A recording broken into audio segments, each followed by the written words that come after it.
Welcome to GameSpot Live. I'm Sam Parker. Troika's The Temple of Elemental Evil is a very serious D&D RPG. But that isn't to say that it isn't an easy game to get into, with a streamlined, elegant interface and a really interesting story to just delve right into.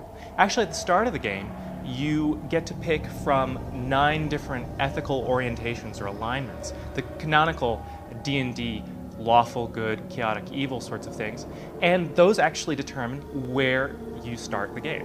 There are 9 different vignettes, starting stories, that present your characters, your party of 5 characters, motivations for seeking out the Temple of Elemental Evil, where it's rumored that there's a queen's spirit that is provoking all sorts of local monster attacks. So as good characters, you might be trying to kindly rid the locals of the monster attacks and get rid of this evil source. But as an evil character, you might really just be out to harness the evil for yourself. This is a sort of free-form story decision that Troika's previous game, Arcanum, was pretty well known for, and Troika's developers also worked on Fallout, the classic post-apocalyptic role-playing game.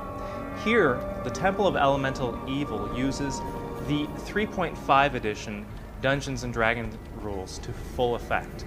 That is, there's the whole range of skills and feats, well over 200 spells that your characters can learn. The adventure lets you create brand new level 1 characters and take them up to level 10.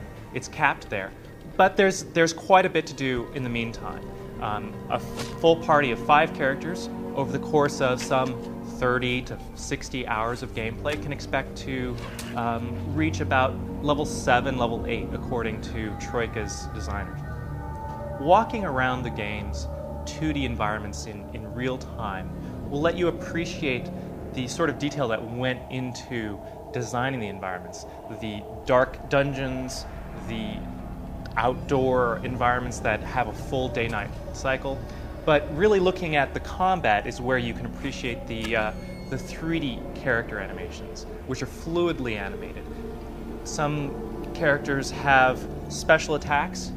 For example, the feats, the cleave feat, have really cool combat animations. And the monsters that you'll encounter, for example, giant frogs that have a tongue attack where they send out their tongue and grapple a character and maybe even devour them, or demons with fiery particle effects and smoke effects.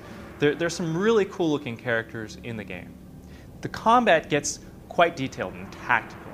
You really care about every swing, every spell that a monster sends your way, because the sort of damage that they can inflict is catastrophic. This just means that those familiar with Dungeons & Dragons can take full advantage of the feats and skills that they've developed their characters to use, and can get really down to the nitty-gritty of the turn-based system. The interface is clean and gives you a lot of feedback on how you're moving your characters around and where you're putting your area of effect spells. It's really quite easy also to just click around to move or to do simple attacks. So those with quite a bit of D&D experience can really enjoy the sort of robust tactical combat, and those just looking for an adventure can find something rather different. The Temple of Elemental Evil faithfully reproduces this module from about 20 years ago, created by the Dungeons & Dragons founder, Gary Gygax.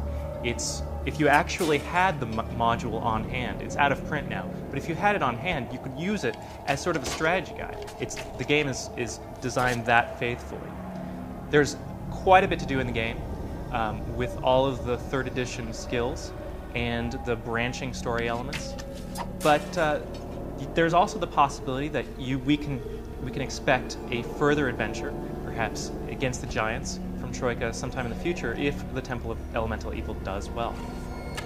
Troika is currently working to polish the game and fix any number of remaining bugs, and the game is expected out this October.